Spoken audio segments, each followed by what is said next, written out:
Ya, poinnya Ganjar atau siapapun yang menghalangi itu kan dia nggak paham apa yang disebut fenomena dalam Indonesia, di dalam politik Indonesia, dalam antropologi kita dikenal migrasi sirkuler. Pada waktu itu Anas tergoda untuk masuk lebih jauh dalam persaingan politik di Partai Demokrat tuh. Nah itu juga dipengaruhi oleh lingkungan di dalam Partai Demokrat sendiri kan pada waktu itu tuh. Buat saya Ganjar nggak mungkin jamin Pak Jokowi, yang bisa jamin Pak Jokowi cuma Pak Jokowi itu. Jadi lebih baik pastikan Jokowi ingin 3 periode, lalu diaturlah di MPR segala macam, kan gampang kan. Isu Israel di kita itu isu persaingan Jokowi dengan Megawati, cuma segitu.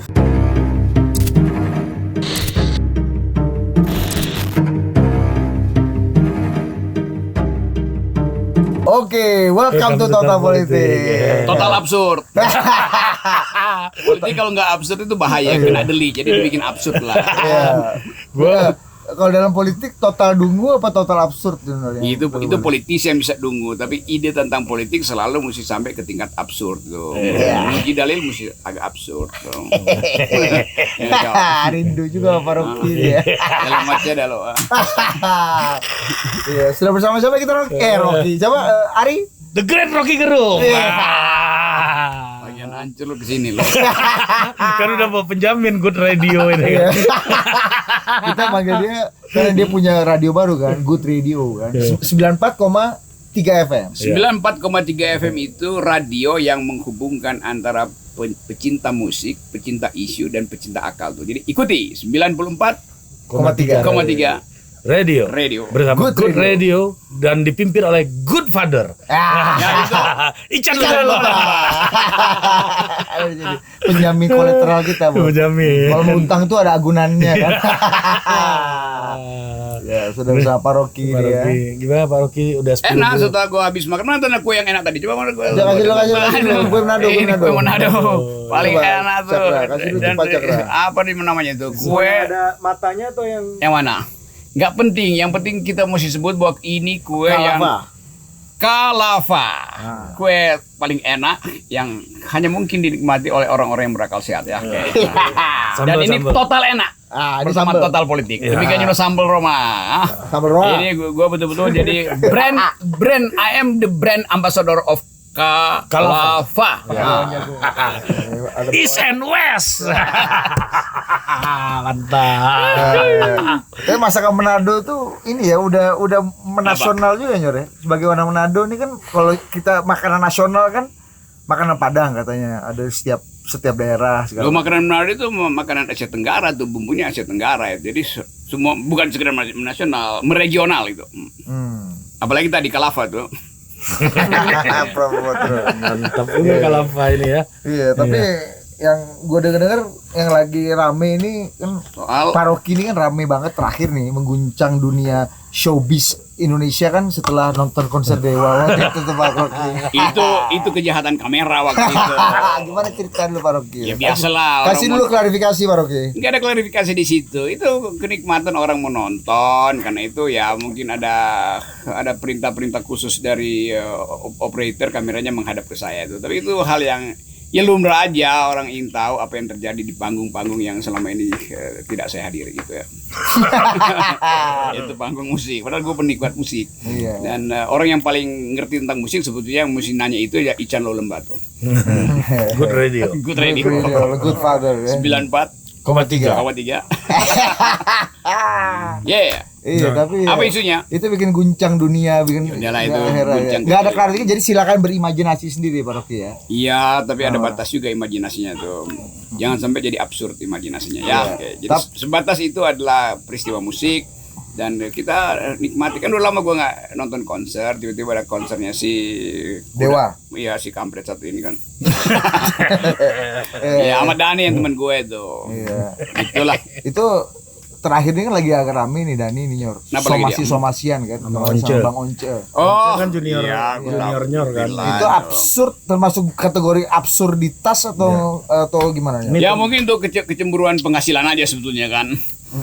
Sebenarnya gimana sih Nyor kita memaknai hak cipta, royalti, Iya kan? Self ownership tuh beneran penting gak sih gitu? Ya jelas dong, kan itu justru pelajaran yang pertama kali kita mesti tuntut pertanggungjawaban dari orang yang namanya John Locke. John Locke yang memulai mendalilkan bahwa sesuatu yang Anda berikan kerja, yang Anda ubah dari alam, dia berubah menjadi properti kamu tuh. Itu kemudian jadi prinsip kapitalisme, itu pemilikan itu. Karena dalam filsafat ini, coba gue terangin dulu filosofinya. Karena kebanyakan orang cuma mau lihat tuh apa tuh hukum property right. Jadi di awal itu, di abad ke-17 itu, abad ke-16 mungkin bahkan itu, dianggap bahwa tubuh manusia itu diberi hak oleh Tuhan untuk mengolah alam. Jadi begitu alam itu diolah, dia berubah menjadi milik kita tuh. Misalnya ini pohon di belakang gue, ya pohon itu yang milik alam. Tetapi begitu dia jadi meja, dia menjadi punya gue. Bukan meja aja yang punya gue, tapi hak buat membuat meja itu. Jadi hak itu ada di dalam kepala tuh. Konsep itu diberikan oleh Tuhan supaya kita bisa memanfaatkan alam. Nah konsep itu yang kemudian menjadi berkembang menjadi hak cipta tuh. Jadi intellectual property right itu pada konsep. Nah musik misalnya lagu ya ada penciptanya. Imajinasi seorang penulis lagu nggak mungkin berpindah tanpa hak pada pencipta yang lain. Itu dinama pembajakan gitu kan. Tapi undang-undang kita itu nggak jelas sebetulnya soal hak cipta itu. Dianggap bahwa ya hak cipta itu bisa dipakai siapa saja asal dibeli. Lo nggak begitu, kalau nggak diizinin kan nggak boleh dong. Itu ini merampok. Itu konsep dasarnya. Total politik nih tiba-tiba total politik ngomong tentang hal-hal yang ya sebetulnya isu kecil, tapi karena menyangkut keadaan keadaan sebagai bangsa yang mesti ada tertib hukumnya tuh. Betul, dan melibatkan orang besar juga kan, idola banyak orang. Jadi iya, karena Ahmad Dhani ya saya kenal baik Ahmad Dhani, saya kenal Once, dan Once pasti bersahabat dengan Dhani. Tapi saya kira satu waktu nanti akan mungkin banyak orang yang ngomporin mereka berdua. Iya. Dan berusaha dapat keuntungan dari isu semacam itu. Tapi kelihatannya bakal ada penyelesaian adat. Oh lu yakin tuh ya? Waktu lu nonton konser itu juga Once nyanyi kan? Iya. Ya karena dua-duanya memiliki basis argumentasi yang juga menurut kami juga sama-sama kuat kan. Once juga merasa sudah melakukan tanggung jawabnya kepada lembaga yang betul. Kalau itu Once berhak untuk mengatakan dia ikut membesarkan. Tapi kalau menyangkut hak cipta itu mesti prinsipnya clear dong bahwa itu yang buat adalah si Dhani. Dan kalau mau beli, kalau Dhani nggak mau jual ya mau dipakai dengan cara apapun, Dhani akan bilang lo itu kan pikiran gue kalau gue nggak mau jual kenapa mesti dipaksa kan gitu. Ya karena konteksnya waktu itu Dewa mau konser juga kan gitu, makanya dia nggak jual di saat itu. Ya itu, jadi itu sebetulnya tadi mungkin ini soal pembagian rezeki itu, tapi di belakang pembagian rezeki ada konsep yang mesti jelas. Hak cipta itu tidak mungkin dialihkan tanpa si pemilik hak itu mengiyakan. Dan seringkali orang anggap ya kalau buku udah bisa difotokopi ya iya boleh aja difotokopi. Itu soal bisnis, tetapi right di atas konsep yang kemudian berubah menjadi huruf-huruf itu nggak mungkin lu ambil alih itu. Tapi kalau di negara-negara maju, negara-negara barat gitu Jor, gimana sih mengelola hak cipta, sama aja kan ada royalti bukan hak cipta kan, hak cipta iya maksudnya segala macam pernak-perniknya lah. Ya, kan ada orang yang katanya ada misalnya pencipta lagu Feelings gitu. Feelings ada orang ketemu gitu Mas Beben ketemu di Hollywood. Apa Pak? Ya saya santai aja, hidup saya udah kaya. Saya nggak mau, saya pensiun aja karena saya pencipta lagu Feelings gitu. Ya ada aja kan orang yang nggak mempersoalkan itu, nggak bikin tuntutan. Kalau dia bikin tuntutan, ya jelas mesti diproses kan. Ya. Jadi sesuatu hak cipta ya ada keluarsanya misalnya tuh, itu kesepakatan aja di antara masyarakat hukum dengan produk hukumnya sendiri. Tapi kalau soal Once dan Dhani kelihatannya itu lebih pada soal ya rezeki lah soalnya, bukan soal yang sepenuhnya soal hukum itu. Ini kan orang yang berteman yang dari awal tahu bahwa ya kita sama-sama menerbitkan musik untuk dapat keuntungan, dan pembagian itu yang sangat mungkin menyebabkan saling klaim aja. Dan mungkin tanpa suara Once, lagu-lagunya Dhani juga nggak akan semeledak itu, mungkin juga gitu ya Jor. Ya pasti. Dan tanpa ada lagu-lagunya Dhani, Once juga mungkin kita nggak kenal seperti sekarang. Pasti, Once menganggap begitu, Dhani juga tahu itu. Tetapi masalahnya sesuatu yang ada di dalam Dewa, begitu seorang personalnya keluar dari Dewa, dia nggak boleh bawa apa yang ada dalam Dewa kan. Yang di dalam Dewa itu diproteksi oleh hak komunitas itu terhadap produk yang punya nilai ekonomi. Ya semua hak cipta kalau dia punya nilai ekonomi pasti di ujungnya selalu ada dispute.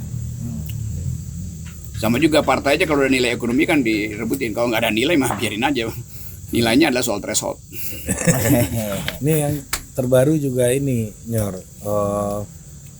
KSP Muldoko itu juga ramai itu soal Partai Demokrat kan. Ya, itu situasinya atau gugatannya dilayangkan seiring atau berdekatan dengan bebasnya kawannya Paroki. Aku berkawan Anas dengan Urbaningrum. Anas dalam soal ilmu pengetahuan, bukan dalam soal konspirasi, korupsi segala macam gitu. Jadi mesti jelas dulu bahwa ya Anas tentu Effect ini gimana Nyor? Dan apakah ini juga berkaitan dengan momentum KSP Muldoko ini juga ikut pastilah ride in itu the satu wave? paket. Jadi Anas masuk di dalam satu situasi yang bisa dimanfaatkan oleh siapa aja tuh. Tapi saya mesti ingatkan, Anas itu masih ada di dalam bersyarat kan, menjelang bebas itu. Tapi situasi politik memaksa Anas untuk mengucapkan hal yang kontroversial. Jadi di belakang itu orang mulai berpikir apakah Anas dikendalikan oleh satu pihak sehingga kalimat-kalimat dia itu jadi insinuatif. Kan itu yang mesti diingat. Jadi sayang kalau Anas itu dia terlalu terburu-buru untuk tampil, tiba-tiba dia dimasukkan di dalam satu teori konspirasi kan, itu yang jadi soal tuh. Tapi tetap kita mesti demi apapun Anas diputuskan bersalah dan dalam pembuktian soal korupsi itu, bukan soal yang lain. Bahwa di dalam proses itu ada semacam kesengajaan atau berlebihan Anas jadi umpan dari persoalan politik dalam Partai Demokrasi, itu soal lain tuh. Jadi kita mau pisahkan bahwa tentu aja ada unsur yang Anas dendam, nah itu masuk akal tuh, bahwa dia merasa nggak segitu dong harusnya tuh persoalan ini, ada juga yang terkait di dalam Partai Demokrat tuh. Tapi itu jadi soal politik ya. Saya cuma lihat soal hukum dalam pembuktian itu tuh. Tapi tetap harus dianggap Anas sudah dihukum dan dia sekarang punya hak manusia bebas. Jadi mesti fair juga tuh menempatkan Anas. Yang bahaya kalau Anas terlalu jauh di dalam variabel-variabel politik yang lagi bergelimpangan di sini. Nah itu dia ya, karena banyak orang juga yang akhirnya agak kecewa karena begitu Mas Anas keluar kok belum ada kalimat-kalimat yang agak keras, atau kan ini kan dirayakan, dijemput, ya, saya warna putih itu. segala macam, kan diharapkan ketika keluar itu ada hal-hal yang bisa menjadi game changer seperti Piala Dunia U20 yang saya kira gagal Anas itu kemarin bijak buat lihat itu kan, dia tetap hitung investasi politiknya masih panjang tuh, dan dia kasus korupsi tetapi di dalam situasi politik itu soalnya kan. Lain kalau korupsi yang nggak ada unsur politik ya biar dianggap memang rampok doang nih. Jadi ada hal yang bergesekan di situ, ada dendam politik, ada jebak-jebak politik, dan kebetulan Anas bisa dibuktikan di dalam sidang ada unsur korupsinya itu, maka dia dihukum bukan karena proses politik tapi karena unsur deliknya masuk di situ. Mencukupi ya deliknya. Mencukupi itu. Soal tekanan politik pasti Anas dapat tekanan politik sehingga kasus itu tumbuh menjadi kasus publik hari ini. Jadi orang akan lihat itu. Lain misalnya kalau Anas itu ditangkap karena anti presiden kan, maka orang akan lebih tega untuk mengeluh-elukan, oh ini pemimpin rakyat. Tapi Anas saya kira tahu bahwa dia mendua di situ tuh, dan itu yang kita sebut sebagai godaan pada seorang intelektual untuk memutuskan memanfaatkan momentum ini atau sebetulnya menghormati hal yang masih abu-abu tuh. Ya karena iya benar karena dia punya cemar juga di yang korupsi itu ya, dan yang memutuskan di lini terakhir namanya Artijo Alcosta. Itu soalnya tuh kan. Iya. Tapi mungkin nggak Nyor, Mas Anas ini ke depan ini meskipun sekarang mungkin yang diharapkan orang akan ada bom nuklir gitu dari keluarnya Mas Anas kan tidak terjadi so far ya, semua damai-damai aja. Apakah ini menunggu momentum aja pertama, atau Mas Anas kemudian menjadi alat bargain juga? Saya kira terlalu jauh kalau Anas jadi bargain, karena Anas sendiri punya semacam mental untuk nggak mau jadi faktor yang ditukar tambahkan.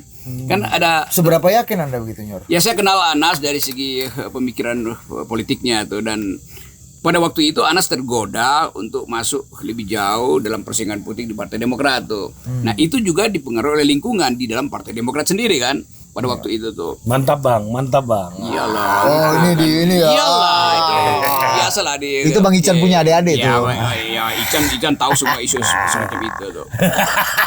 Tapi yang lebih urgen sebetulnya bukan soal Anas, soal gugatan Muldoko yang menunggu PK tuh.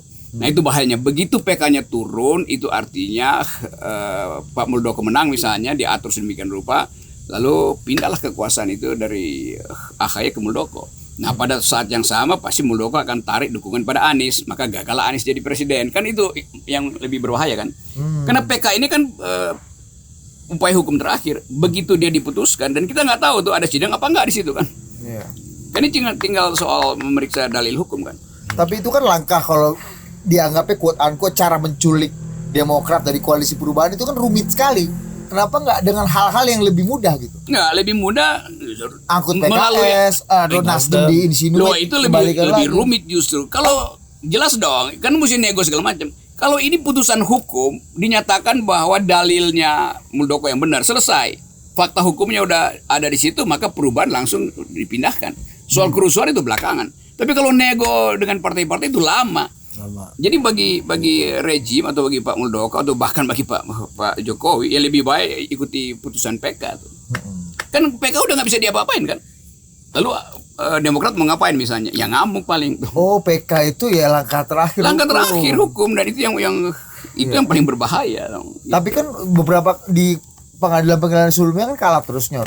Apa yang bisa membuat bahwa asa terhadap Pak Muldoko dan Dr. Hewan Joni Allen Marbun ini KSP Muldoko ada kan ini kan presiden jurisprudensi sebelumnya kan. Iya ini presiden yang sangat mungkin juga direkayasa, biarin aja tuh supaya kelihatan proses peradilannya bagus kan, ditolak menang AHY menang, tapi di ujung kan dikunci itu kan. Ya otak politiknya begitu. Atau kenapa nggak Pak Muldoko juga ngedaftarin caleg aja langsung gitu misalnya. Ya Muldoko dari awal tahu bahwa lebih efisien dia kuasai Partai Demokrat daripada nyalek kan itu. Banyak orang yang nyalek tapi nggak ada kuasa mau ngapain coba kan. Iya. Tapi ya benar-benar. Tapi gini Nyor, salah satu yang kemudian menjadi polemik juga apa namanya? Nggak diterangin dulu ke publik, Nyor itu bukan mayor ya. Bukan. Oh ya Nyor ini senior. Ini ya nanti dia panggil Rocky dibully lagi. Iya, lu panggil Rocky, lu bilang nggak punya adab kamu. Netizen yang bully lu, padahal gue dipanggil apa aja. Iya. Kenapa Rocky nggak ada? Kalian ditekan rezim ya katanya. Gitu kan ya. karena padahal kan lu yang marahin kita ya. Padahal dia yang bilang kalau Total Politik undang saya berarti ini juga dikendalikan oleh rezim. Iya terus ada gitu. Diajar gua sama Nah, bener kan ternyata Intel sudah masuk ke Total Politik. Nah, gue lagi tunggu sogokan dari Total Politik. Dan di meja ini lengkap. Dari yang halal sampai yang haram. Dan kita bawa penjamin satu ya. Iya, tapi ini bulan puasa, kita buka puasa bersama. Jadi saya terima silaturahim dari teman-teman Total Politik. Hancur. Dengan penjamin siapa? Penjaminnya namanya, garantornya adalah Ican Laulemba. Wow. The Good Father ya. Udah kembali Rocky Gerung kembali menjadi dewan pengarah. Kalau mau diarahkan. Ada beberapa orang-orang yang mau bermitra dengan Total Politik merasa bahwa kenapa Bang? Iya karena memang ya kan Pak Rocky kan di sini kan. Wah. Gue di sini kan. Ya, kok tahu Anda? Gitu.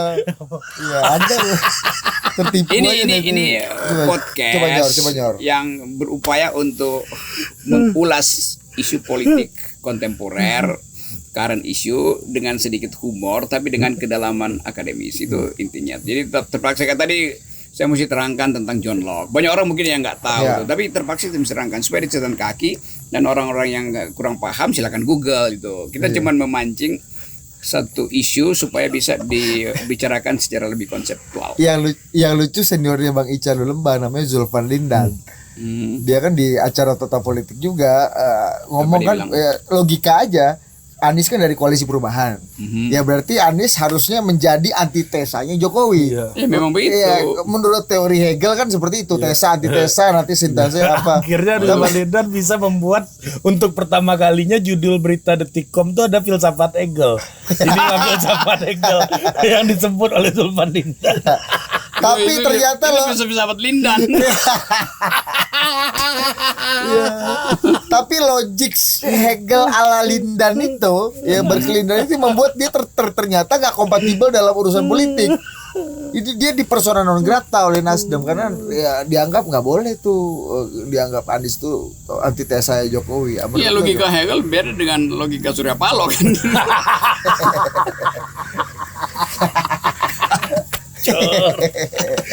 Hancur. Itu. apalagi yang Ya, mau kita hancur ya. kembali nih. Iya. Apa nih? Nah, Isu ini seperti juga yang juga cukup rame ya belakangan ini juga soal Pak Jokowi bikin koalisi besar gitu. Nah, ada ucapan Nyoroki ini menarik, Dit. Apa?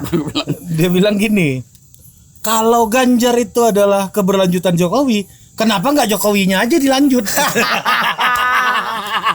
Itu bikin mantap juga. Ya kan? Tunggu, ntar. Itu betul-betul kalimat Nyoroki atau Pak Luhut yang bisikin Pak Rocky ya? Ya emang begitu kan. Gimana Nyor? Logik itu gimana Nyor? Kan di dalam kompetisi politik begitu presiden udah selesai masa jabatannya maka dia nggak perlu kasak kusuk lagi itu. Nah sekarang ada teori bahwa kasak kusuknya Pak Jokowi itu karena dia merasa nggak aman, siapa yang akan jamin dia tuh. Jadi carilah Ganjar itu. Ya buat saya Ganjar nggak mungkin jamin Pak Jokowi. Yang bisa jamin Pak Jokowi cuma Pak Jokowi itu. Jadi lebih baik pastikan Jokowi ingin 3 periode, lalu diaturlah di MPR segala macam, kan gampang kan? Iya. Daripada kasak kusuk dan dia Ganjar kena HP gitu, atau PHK ya.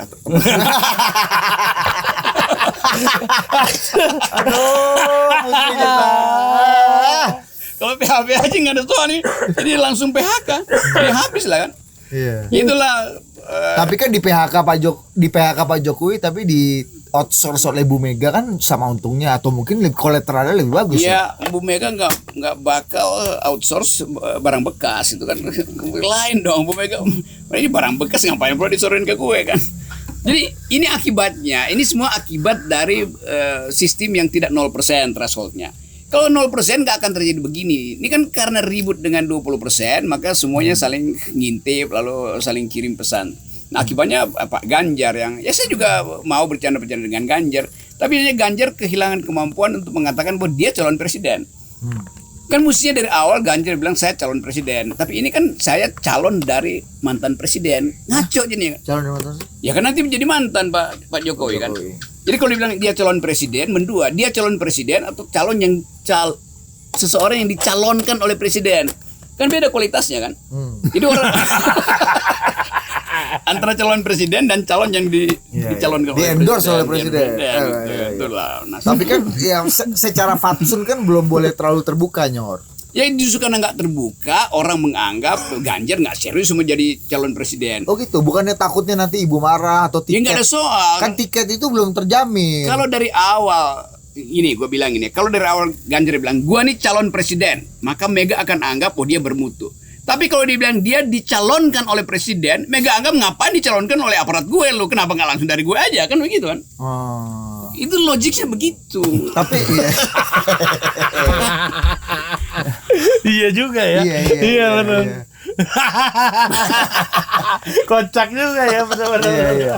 Tapi kemarin apa namanya Pak Ganjar yang menunjukkan ini ya loyalitasnya kepada Bu Mega dengan menolak Israel, kemudian berdiametral dengan Pak Jokowi, bahkan dia 2 kali lah dalam wawancara dengan Mbak Nana ya, Najwa Shihab, dia bilang bahwa saya nggak pernah teken apa-apa.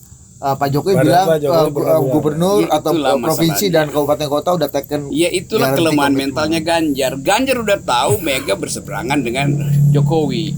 Hah? Kalau Emang iya Yor? ya pastilah tuh Mega bersama dengan Jokowi itu udah aksioma tuh. Nah mestinya iyalah. Aksioma. Bukan hipotesis, Bos. Aksioma, Bos. Oh. Itu sama kayak air selalu mengalir dari atas ke Iya, bawah iya. tuh. Gravitasi itu pasti ke bawah. Iya. 0,9%, 0,9 Kan nilainya. bagi Ibu Mega, Ganjar itu Trojan Horse, kuda Troyanya Jokowi yang mau ambil alih PDIP. Begitu kira-kira pikiran Mega tuh. Nah sebetulnya kalau Ganjar itu mau berpikir liar seperti teman-teman di Total Politik ini, kalau dia mau berpikir liar, dia maki-maki aja Jokowi. Hah? Ya kalau dia maki-maki Jokowi, elektabilitasnya tinggi, Ibu Mega merasa oke, ini adalah kuda Troya saya ke Jokowi. Kalau sekarang terbalik, Mega mencurigai Ganjar adalah kuda Trojan horse-nya Jokowi untuk mengambil alih PDIP. Oh. Kan itu cuma soal 2 menit mengucapkan itu lalu jadi heboh. Nah, bukan dengan kemarin bermain dalam langgamnya PDI dan kita nggak tahu apa langgamnya Bu Mega juga, tapi langgamnya PDI dan sekjen PDI lah at least lah ya. Itu udah jadi berubah nggak? Ya terlambat udah itu. Itu kuda Trojanya udah tinggal 2 kaki tuh, udah 2 kaki yang lain udah patah, ngapain itu. Oh Dia gitu. udah kehilangan Udah terlambat, momentum, Nyor. sangat terlambat tuh. Isu Israel kan ya isu yang sangat sederhana tapi diputar-putar ya Ganjar kejebak lagi di situ tuh. Jadi Ganjar nggak punya kemampuan untuk ya fortune teller lah, dia mesti bilang gua ini calon presiden bukan yang dicalonkan oleh presiden kan itu. Cuman itu intinya sebetulnya tuh. Jadi dia lemahnya di situ. Maka Mega akan anggap lah Jokowi itu petugas gue, Ganjar itu petugas Jokowi.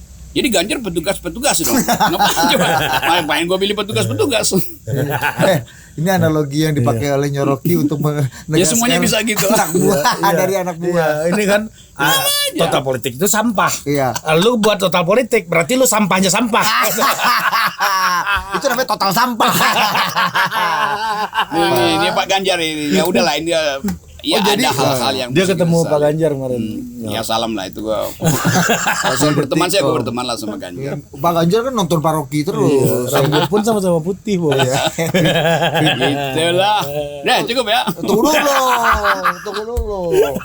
Tapi artinya apa namanya, kan sekarang oke lah bisa dianggap nih Pak Ganjar nih udah masuk dalam langgamnya Ibu Mega lah, udah kasih loyalitas ditunjukkan dengan hantam mungkin berdiametral dengan Pak Jokowi dan mengganggu misi dan tujuannya Pak Jokowi.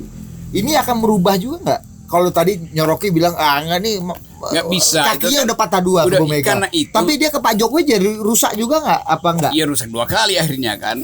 Itu Jokowi masih berupaya hibur-hibur ya ikut gue deh itu muter-muter Semarang kemarin kan. Ke Bumen, Ya kebumen Solo. apa-apa. Tapi secara politis udah nggak ada kekuatan, nggak wangi lagi nama Ganjar itu udah selesai. Lalu akhirnya orang ambil kesimpulan memang Ganjar itu ya bola dipimpong aja sebenarnya dia bola pimpong itu dan buruk buat ingatan publik. Sesuatu yang udah bahkan orang anggap dia lato-lato itu. Saya nggak mau terangin. Lato-lato. Ya lato-lato itu secara umum artinya. Aduh. Nah ini kan lu tanya. Iya. Ya, banyak juga pemain lato-lato tuh. Kita nggak mengira ada kalimat ini Bang tadi Bang. Aduh. Ini kalimat standar di dalam satir politik gitu. Iya. Itu nggak satire. Iya Itu dong. langsung. Ya memang dari segi strategi akhirnya gue rumuskan juga memang. Lo kan akhirnya hilang dalam persaingan kan. Iya. Itu Pak. Lo iyalah itu dalam strategi kan memang. Jadi efek betul ya, kemarin lembaga survei Indonesia bilang Pak Ganjar turun 8% itu ya that was true gitu ya Nyor ya, bahwa memang langsung efeknya itu Berdampak, efek kejutnya langsung gitu. Ya jangan sekali-sekali percaya lembaga survei, percaya analisis kita lah itu. Nanti lama-lama dia dapat legitimasi dong lembaga survei yang Ya, disebut itu. jadi percaya total politik aja. Itu politik lah, kan total politik cuma main logika, dialektika dan romantika. Iya. Buku cinta pesta ya. Buku cinta dan pesta. Ikatan mahasiswa dansa. Iya, Imada. Anjol. Ya, itu makanya gua manggil dia Nyor itu karena kita Imada. Iya. Tapi mau pesta kita Nyor tanggal 6. Ya oke Ketua lah itu. panitia Ya nam kan udah. Ya jangan bilang pesta hal bihalal. Hal bihalal sekuler. Iya. Ya tapi Nyor gini kan, artinya kan kalau Mas Ganjar itu turun, kan ada limpahan suara. Iya. Apakah ke Pak Prabowo atau ke Mas Anies? Tapi di satu sisi ada fakta lainnya. Approval rating Pak Jokowi ternyata kemarin di lembaga survei Indonesia itu juga ada di titik paling tinggi selama 8 tahun berkuasa, di sekitar 76%. Ini udah sidratul muntaha. Harusnya gue bilang ngapain lu pergi ke lembaga survei? Ya enggak, ini kan kita based on itu. Silakan Iya, tanggapi. aku tidak based on itu karena Kompas pertama kali bilang bahwa endorsement Pak Jokowi tinggal 15%. Nggak mungkin naik dong. Kan setiap kali kita lihat ucapan Pak Jokowi itu menyebabkan pasar bereaksi negatif. Politisi kemudian berupaya kasak-kusuk lagi dengan pindah-pindahin kartu oligarki kartu koalisinya kan. Jadi itu menunjukkan Jokowi nggak punya grip. Kalau dia punya endorsement power yang kuat, kenapa nggak Ganjar dari awal dia bilang apapun Ganjar gitu kan. Dia kerain KIB buat Ganjar, ternyata KIB merasa Ganjar udah gak ada apa-apa. Jadi kalau kita bilang endorsement power Jokowi kuat, buktinya KIB itu berantakan. Itu dasarnya itu aja. Di mana kuatnya? Tiba-tiba endorsement power pindah ke Erik, pindah ke Prabowo kan nggak mungkin menunjukkan bahwa Jokowi punya endorsement power. Oh, tapi Pak Jokowi mungkin nggak Nyor? Apa dia? Misalnya di satu sisi kan kita selama ini menganggap Pak Jokowi itu kalau nggak ke Pak Ganjar ke Pak Prabowo. Mas Anies mungkin nggak? Ya mungkin aja kalau tiba-tiba misalnya nih Nah, game apa yang bisa bikin akhirnya Pak Jokowi mungkin menaruh telurnya juga di keranjang Anies Baswedan? Kalau misalnya kekuatan Muslim itu dianggap sebagai satu banjir baru yang memungkinkan Jokowi harus menghitung kembali kekuatan itu, maka Jokowi akan minta perlindungan dari Anies Baswedan. Kan itu intinya kan. Ini misalnya soal Timur Tengah. Sekarang ada koalisi baru negara-negara yang tadinya berupaya dipecah oleh Amerika antara yang pro Islam dan yang pro Israel. Sekarang 2 hari lalu ada perkembangan di antara mereka untuk menimbulkan kembali semacam semangat kearapan itu. Liga Arab mulai dibentuk dan itu artinya ada kekuatan baru Islam tuh. Dan itu bisa masuk ke Indonesia sebagai faktor.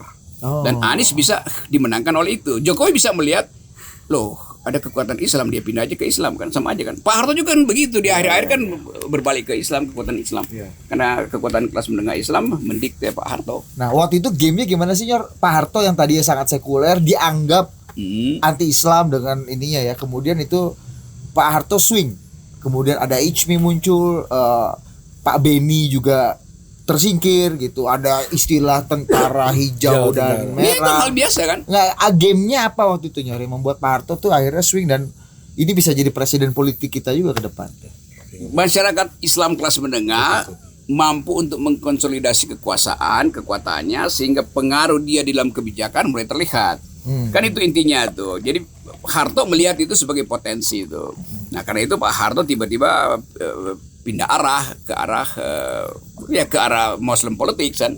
Dan itu yang membuat Indonesia sebetulnya selalu ada dalam tekanan itu. Yang sekuler dan yang Muslim selalu begitu. Nah, hal yang sama bisa berlangsung pada Pak SBY juga mengalami hal yang sama tuh. Akhirnya Pak SBY mesti paham bahwa masyarakat kan Pak SBY terpaksa mesti pakai istilah nasional religius kan. Ada religi. Itu harusnya mah nasionalis saja kan, tapi dia tahu bahwa Muslim politik nggak mungkin hilang dari antropologi politik kita. Demikian juga Pak Jokowi itu yang hari-hari ini mulai merasa bahwa ya Anies naik terus elektabilitasnya. Misalnya begitu, walaupun orang emang naik terus. Ya orang bisa bilang Anies itu naik terus elektabilitasnya. Oleh karena itu Pak Jokowi harus minta Ibu Mega calonkan Ganjar untuk imbangi Anies. Kan ada juga yang nipu begitu kan. Nipu lah. Faktanya iya ya faktanya enggak misalnya. Tapi kan mesti dibilang. Kan Anies bisa Anies bisa dimanipulasi suaranya justru oleh kalangan pendukung Ganjar ya. Ya oleh pendukung Jokowi. Supaya Ganjar dijadikan sebagai countervailing force-nya, sebagai pengimbang. Itu teknik-teknik manipulasi. Faktanya Anda melihat fakta yang sama dengan asumsi itu nggak? Ya lu terangin lah soal fakta-fakta begituan kan. Gue tinggal kasih komentar ya apa Gini, satu aja lo komentar. Pak Jokowi misalnya let's say kita based on survei, approval rating 76%. Artinya yang ada 2 tesis.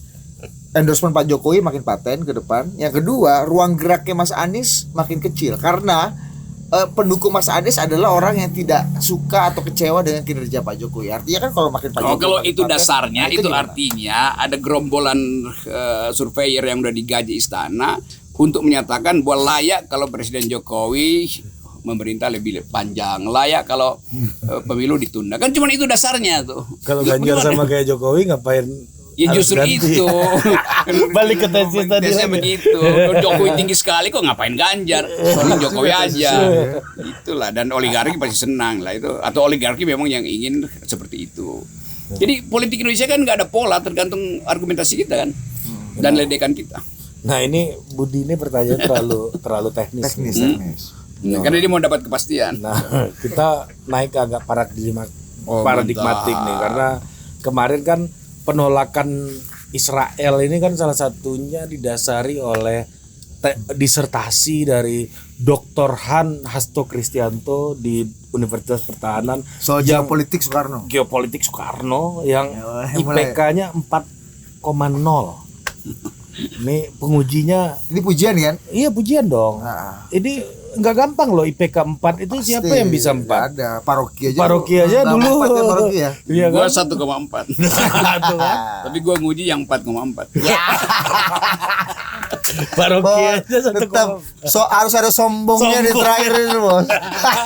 Paroki. Iya kan? Ya, Ini terus kan kenapa? tesis ini kan nggak main-main, udah diuji secara akademik. Yang nguji gitu. siapa tesisnya? Ya salah satunya Siapa? Ibu Megawati Soekarno Putri sebagai Iya, karena putri. itu.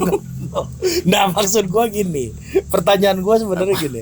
Apakah ide soal geopolitik Soekarno kalau kita lihat di dalam konteks perubahan geopolitik hari ini gitu. Ini nyambung teaser tema besok nih kan, kita kan diskusi. Oke, Ya, Senin kita mau adu Iya, perspektif, Senin. temanya geopolitik. Oh, Iya, geopolitik. geopolitik kan. Oh. Ya kan, dengan konteks itu gitu.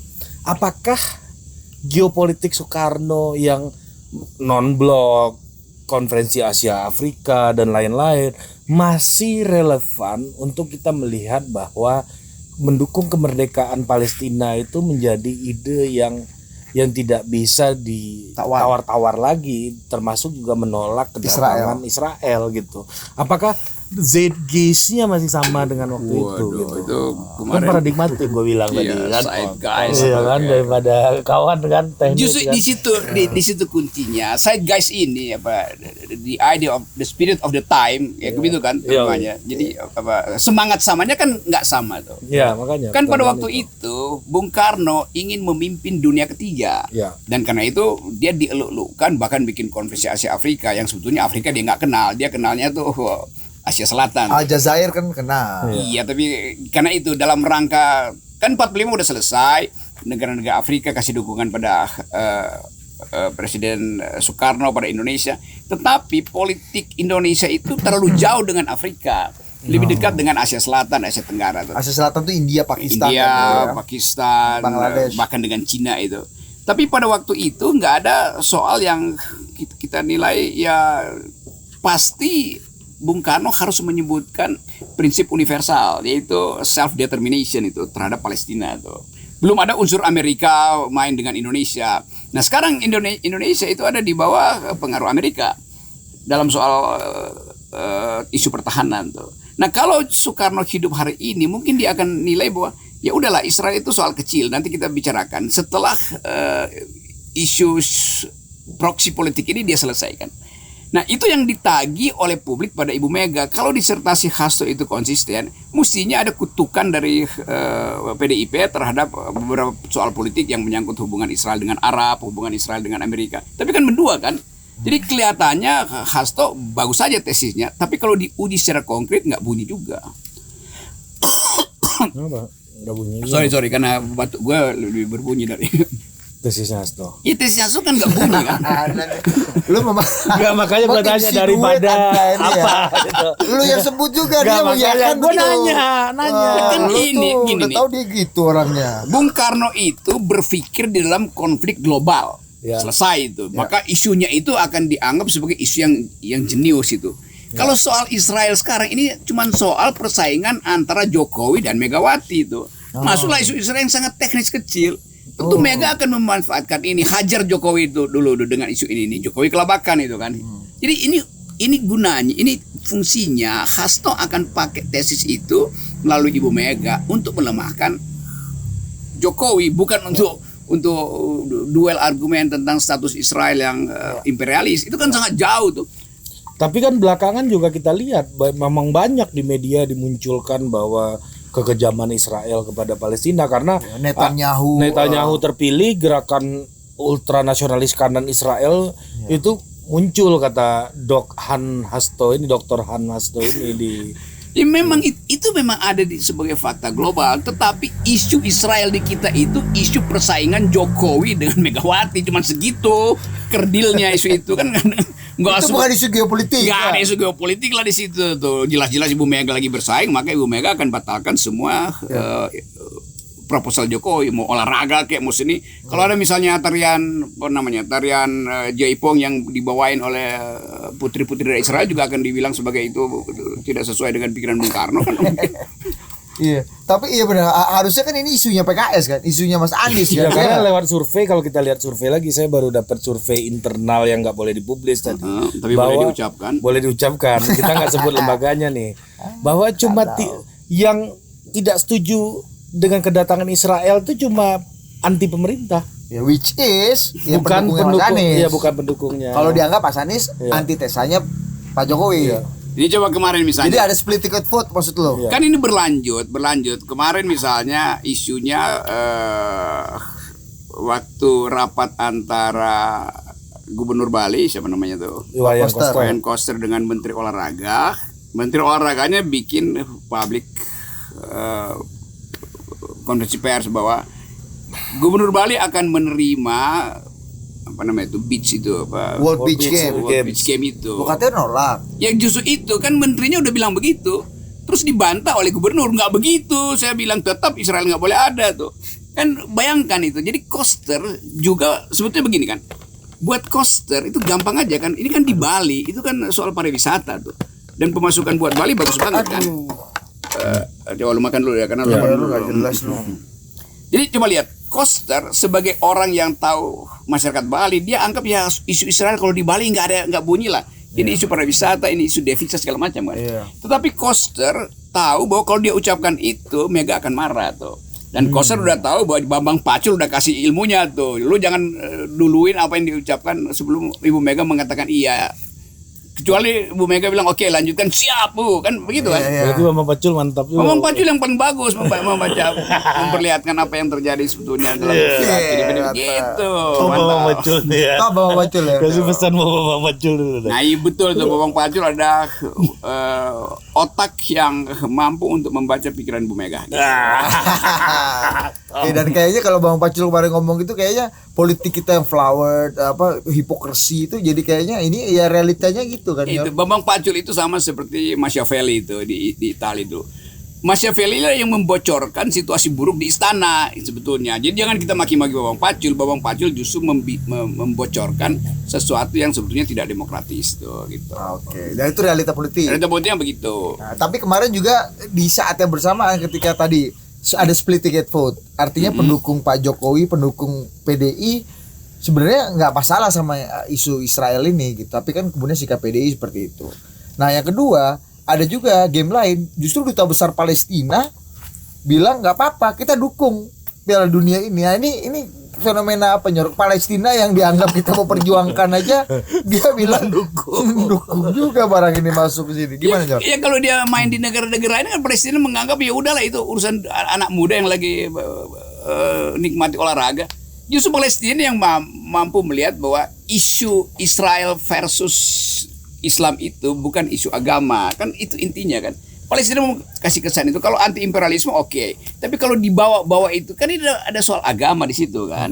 Nah, Indonesia gagal untuk memisahkan itu. Jadi cuman itu yang sebetulnya ya kalau kita terangkan dengan baik, ya udahlah ini sport, di dalam sport itu kita tutup segala hal yang berbau politik. Ya. Maka lebih aman sebetulnya. Kalau itu diucapkan ya Jokowi enak, Megawati enak. Sekarang dulunya ngaco kan. Ya. Jokowi jatuh pamornya bahkan di tingkat internasional, bahkan investor yang udah apa namanya lembaga-lembaga advertising ini marah pada Jokowi karena batal semua iklannya. Di tingkat internasional nama Jokowi jatuh, Mega di tingkat publik juga jatuh namanya kan di tingkat lokal. Tapi yang trending topik dilulukan bahwa telah berjuang dengan kuat-kuatnya dan sehormat-hormatnya itu Erick Thohir.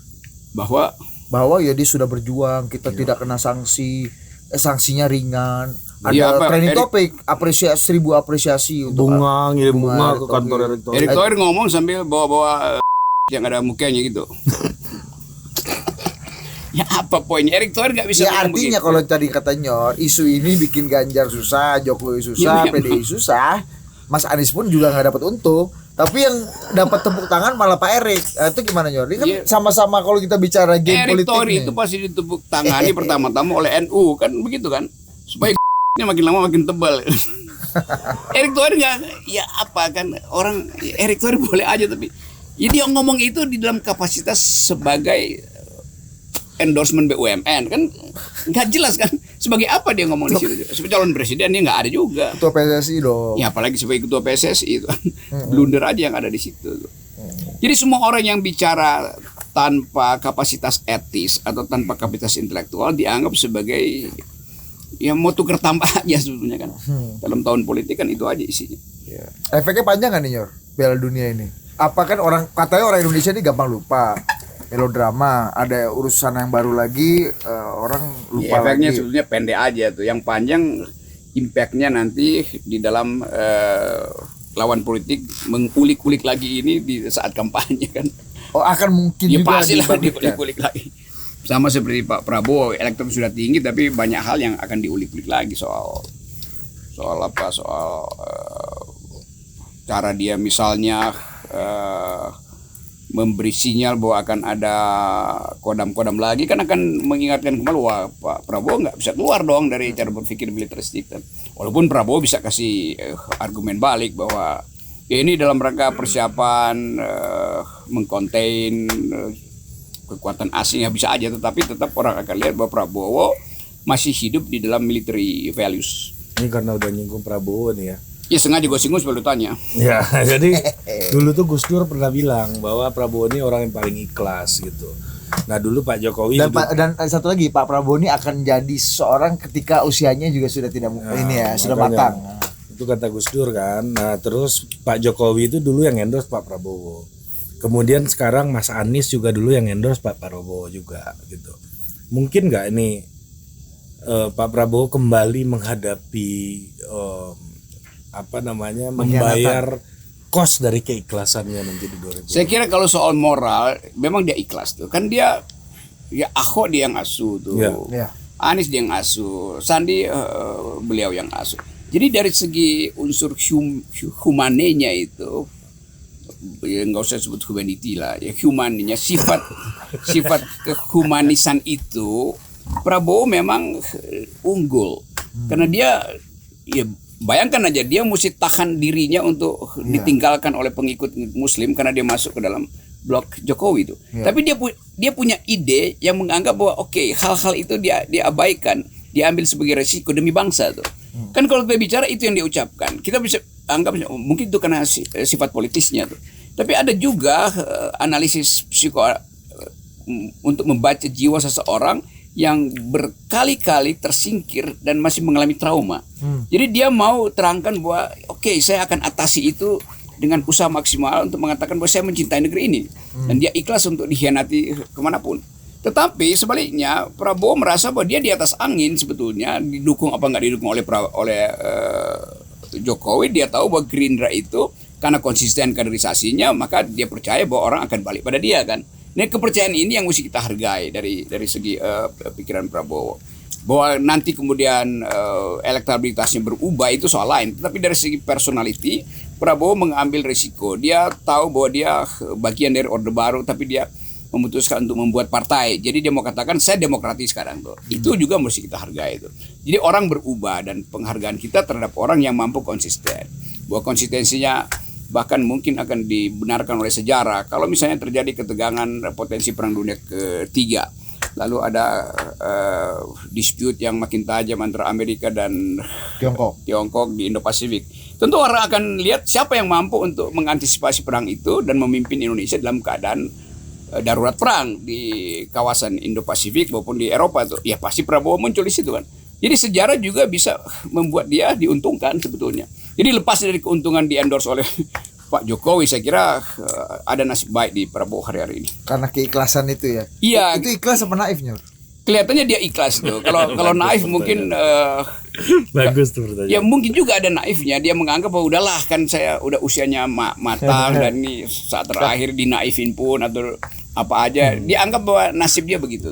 Dan kita tahu bahwa banyak pemimpin yang dalam usia yang udah matang merasa bahwa saya menganggap bahwa seluruh usaha saya ditentukan rencananya di langit. Kira-kira begitu.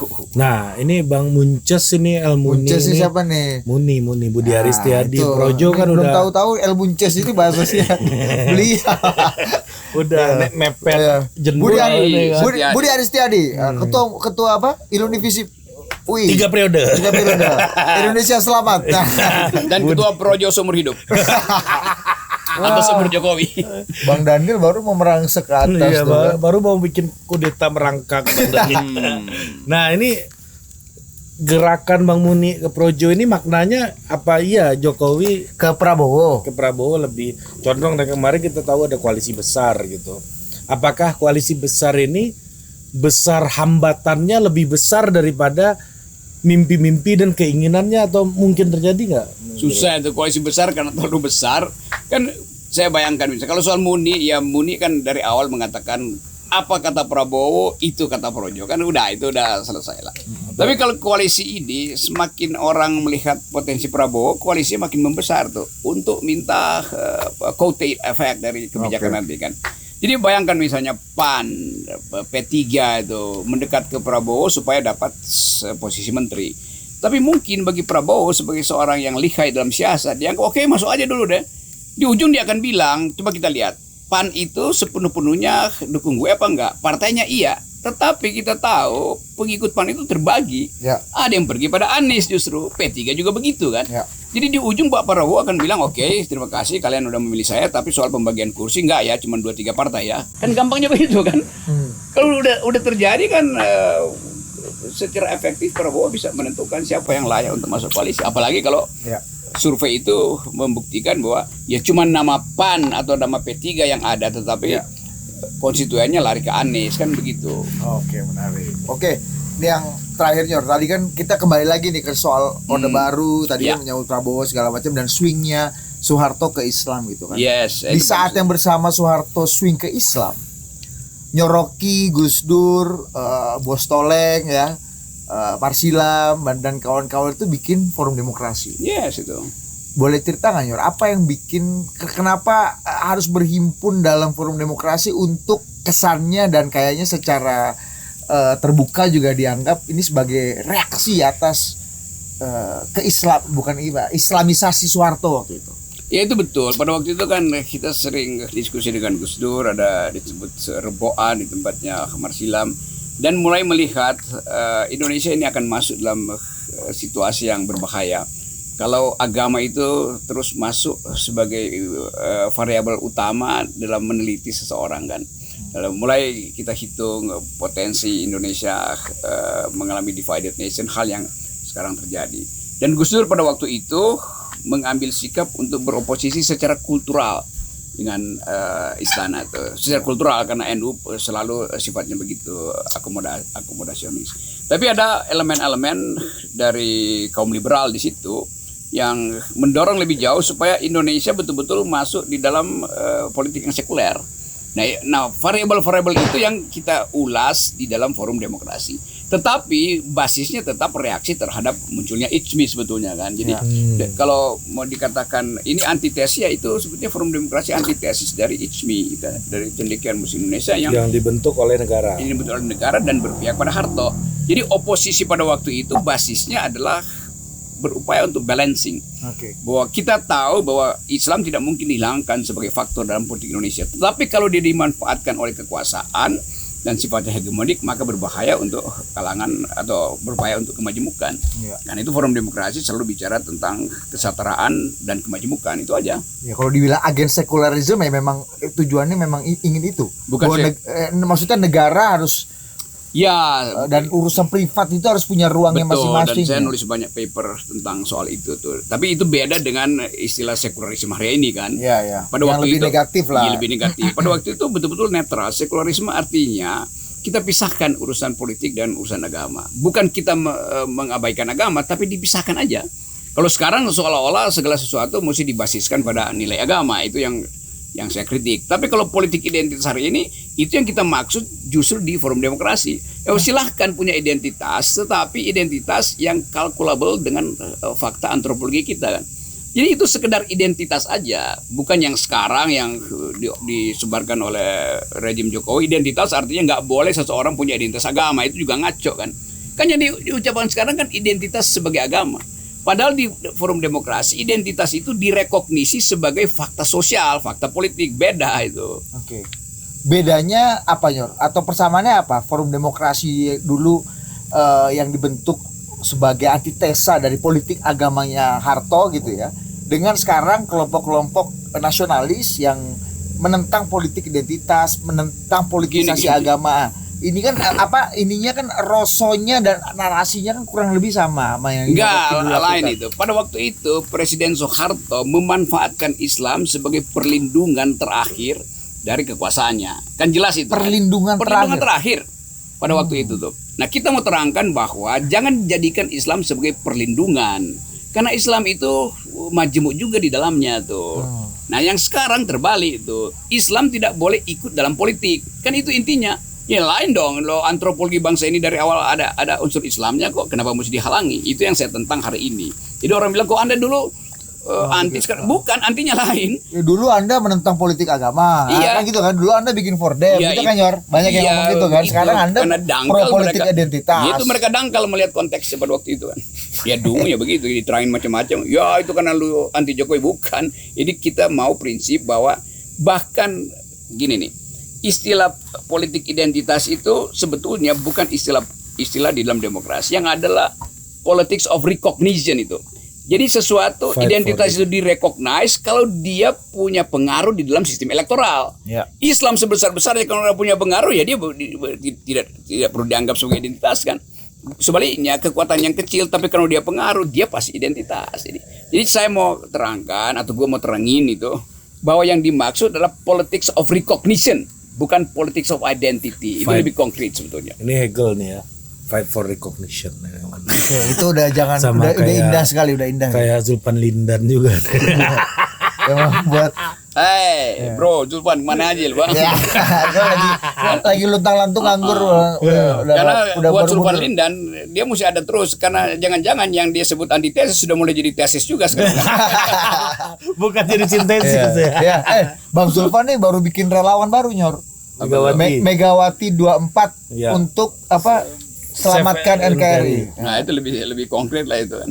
Karena kelihatannya Megawati lagi ragu dia ujungnya apa nanti kan. Kalau PDIP kan isunya bukan siapa yang jadi presiden, siapa yang akan meneruskan kepemimpinan Megawati sebetulnya. Oh. Gitu dong. Tapi kalau ide Megawati masuk dalam gelanggang lagi kan nih ricu nih, Ganjar, Jokowi, Puan, terlalu riskan untuk keutuhan partai dan sustainability. Iya, saya kira. Kalau Mega masuk gelanggang lagi gimana Nyor? Ya untuk memastikan bahwa PDIP tetap solid kan cuman itu kan. Jadi Bu Mega jadi calon presiden lagi? ya bisa aja kan. Karena Coba buat apa misalnya? sekarang kan era senior Nyor. Teman-temannya Iya, Bu Mega dulu waktu jadi presiden, sekarang jadi presiden lagi. Lula, Betul. Harta. Itu Mega mungkin juga berpikir begitu. Kan nggak ada gunanya seseorang itu jadi presiden tapi dia nggak menguasai partainya sendiri kan. So kalau dia tukar tambah dengan koalisi Indonesia, koalisi besar ini kan artinya dia mesti abaikan prinsip-prinsip di dalam partainya sendiri tuh. Dalam kebijakan misalnya. Kalau dia sendirian maka dia bisa dengan konsisten mengatakan seluruh agenda partai kami akan dibasiskan pada Soekarnoisme. Jelas itu kan. Apapun mau orang bilang norak ngaco nggak ada soal, tetapi itu yang kita sebut sebagai konsistensi seorang pemimpin. Jadi lebih baik Mega pastikan siapa yang akan melanjutkan PDIP daripada dia berpikir siapa yang akan diusulkan sebagai presiden atau wakil presiden yang isinya pasti transaksi itu. Gitu. Nah, coba terakhir nih Nyor, kesimpulan kasih pesan-pesan untuk yang mudik. Nah karena kemarin kan Gubernur PLT DKI ini PJ.